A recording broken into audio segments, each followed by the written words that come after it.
दोस्तों, हमारे नए नए वीडियो गीत देखने के लिए हमारे YouTube चैनल को सब्सक्राइब करें और न्यू अप टू डेट्स जानने के लिए बेल आइकन को क्लिक करें। जय हो।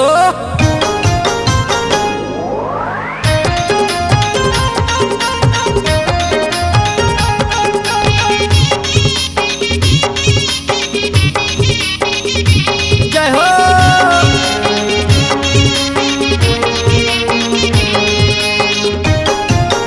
सतनाम साहेब गिरौध वाले गुरु बाबा के, गिरौध वाले गुरु बाबा के जयंती आगेगा, हाँ जयंती आगेगा। सादा सादा झंडा लहरा के एदे खुशी मनावोगा।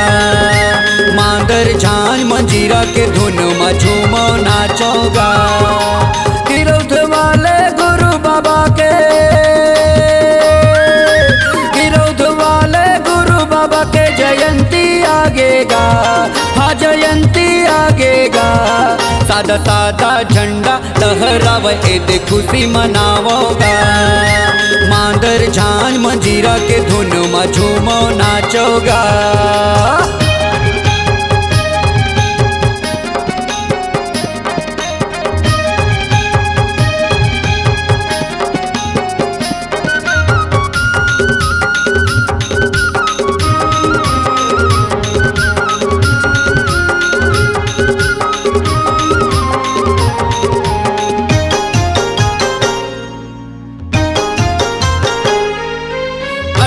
दिसंबर आए गुरु बाबा रहीस दिन सोमवारे। 14 से मांग पुन्नी के भैया बाबा लिए अवतारे।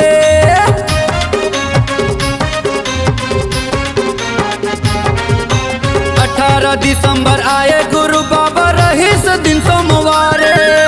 14 से मांग पुन्नी के भैया बाबा लिए अवतारे।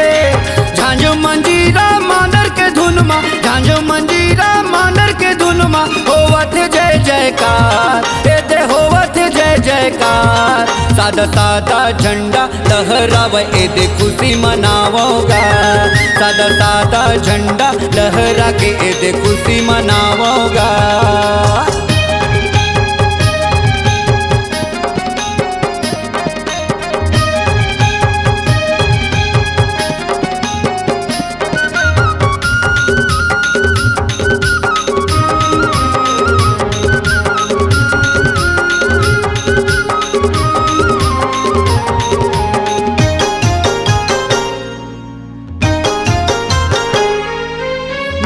अमरौतीन दाई के ललना पलना माँ झूले।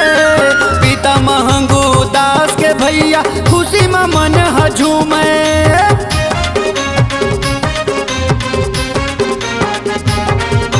माता अमरौतीन दाई के ललना पलना माँ झूले।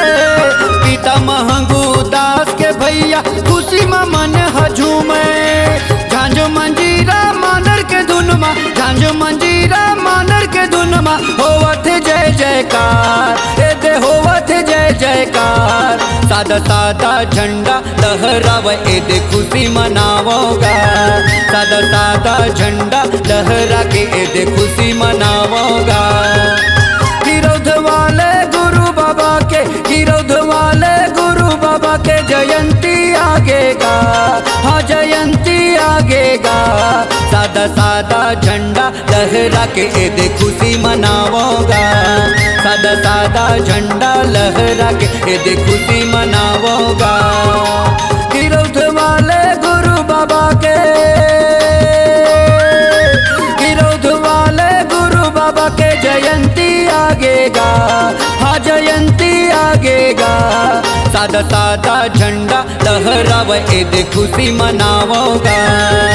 मांदर झांझ मंजीरा के धुन में झूमो नाचोगा।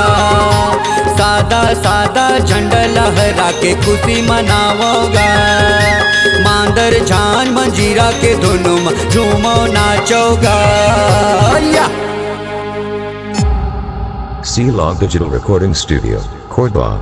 Contact number 99071192115.